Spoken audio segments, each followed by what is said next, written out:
إن الحكم إلا لله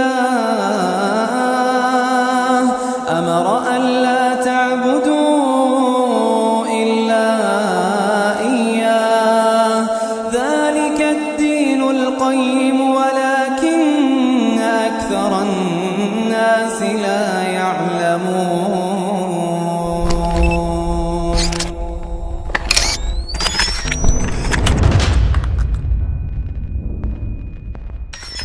Let us now begin in Allah's blessed name. What is the Khilafah? The Khilafah is state and government in Islam. What is Islam? The definition of Islam is submission to Allah. What is submission to Allah? Submission to Allah is submission to Allah as Al-Malik. In some translations in English you find Malik as king. No, we don't want that translation tonight. We're dealing with political terminology here tonight. And so Al-Malik is the sovereign. Now that's a word you'll understand. Sovereign. Lahul Mulk, sovereignty belongs to him. And so to submit to Allah in Islam is to submit to Allah as sovereign who possesses sovereignty. To submit to anyone else as sovereign, to declare that anyone else possesses sovereignty is to say goodbye to Allah. Did you hear that? To submit to Allah is to submit to Allah as Al-Akbar. And He reminds you that He is Al-Akbar. Because every time you perform salat, you cannot move in salat without Allahu Akbar. Al-Akbar is the one who has supreme authority. And so the Khilafah is a state and government which submits to Allah's authority as supreme. For a Muslim to submit to anyone else and recognize his authority as supreme is to say goodbye to Allahu Akbar. Islam is to submit to Allah as Al-Hakam. The 99 names, this is one of them. Al-Hakam is the lawgiver who not only gives the law, but his law is the supreme law. And when he makes something haram, it must be enforced as haram. And so anyone who submits to any law other than Allah's law as the supreme law has said goodbye to Allah subhanahu wa ta'ala as Al-Hakam. This is called, in the political terminology of Islam, this is called shirk. When Firavun declared, and of course everyone knows what Firavun said, Ana Rabbukumul A'la, I am the one who is sovereign. I possess sovereignty. That was shirk.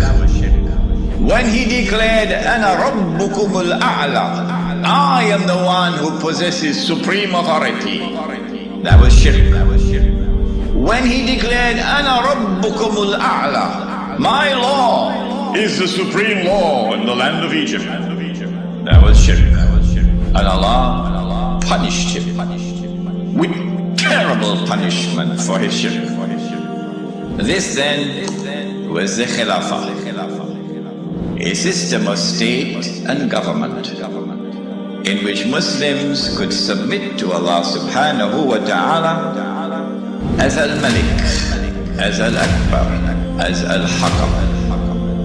You use an epistemology, that knowledge comes only from external observation and rational inquiry, to take mankind to materialism, but there is no reality beyond material reality.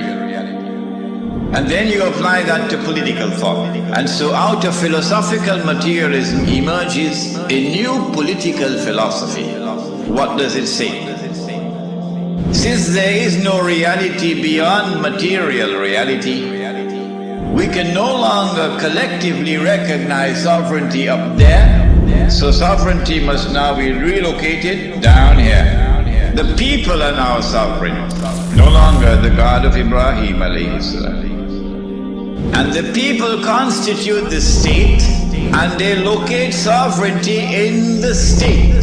So the state is now sovereign. This is a European creation. It didn't come out of the world of Islam. Oh no. Not only is the state sovereign, but the authority of the state is supreme. And it is the state which now makes law. And the law of the state is the highest law, the supreme law. But more than that, the God of Abraham alayhi salam could make something haram. But we, the state, can change that and make it halal, meaning legalize it. If I am wrong, get up and correct me. Get up and correct me. We can change it and make it halal, meaning legalize it. Everything that Allah had made haram, they made it halal. When they declared that sovereignty belonged to them, not to Allah, that was shirk. It was shirk for Firavun, it is shirk for them. When they declared that the authority of the state is supreme, that was shirk. When they declared that the law of the secular state is the highest law, that was shirk. And when they declared halal what Allah made haram, meaning when they legalized what Allah made haram, that was shirk. Surah At-Tawbah of the Quran, بعد أعوذ بالله من الشيطان الرجيم اتخذوا أحبارهم ورهبانهم أربابا من دون الله. They took their priests and their rabbis as arbab, lords and gods beside Allah. وَالْمَسِيحَ ابْنَ مَرْيَمَ, and they did the same thing with the Messiah, the son of Mary. وَمَا أُمِرُوا إِلَّا يَعْبُدُوا إِلَٰهًا وَاحِدًا, but they had not been commanded other than to worship one God. لَا إِلَٰهَ إِلَّا هُ, there is no God beside him. Subhanahu, glory be to him. عَمَّا يُشْرِكُونَ, far removed is he from this act of shirk, taking your priests and your rabbis as gods and lords beside Allah. Shirk, says Allah. A man came to the Prophet ﷺ and said, O Messenger of Allah, but the Christians do not worship their priests, and the Jews do not worship their rabbis. How could Allah say so? To which the Prophet ﷺ replied, and he said, did they not make halal what Allah had made haram? That is their shirk. My question tonight, Lakemba, is this: if the priests and the rabbi make halal what Allah made haram, and that is shirk, then if the government does the same thing, would it not be shirk? Now embraced, the entire world of Islam is now embraced by the modern secular state. Whenever I talk on two subjects, a lot of people now begin to behave strangely towards me. But while it pains my heart, it will not change me. Because I do not teach Islam to please people. I try to do it to please my Lord. When I talk on the subject of riba, some people begin to hate me. Yeah, but it doesn't matter. And when I talk on this subject also. When a Muslim goes and votes in the elections to constitute the government which will preside over this shirk, you enter into shirk. But if you don't believe me and you want to go and vote in the elections, I am not stopping you. So don't let there be any bad blood between us. I'm not stopping you.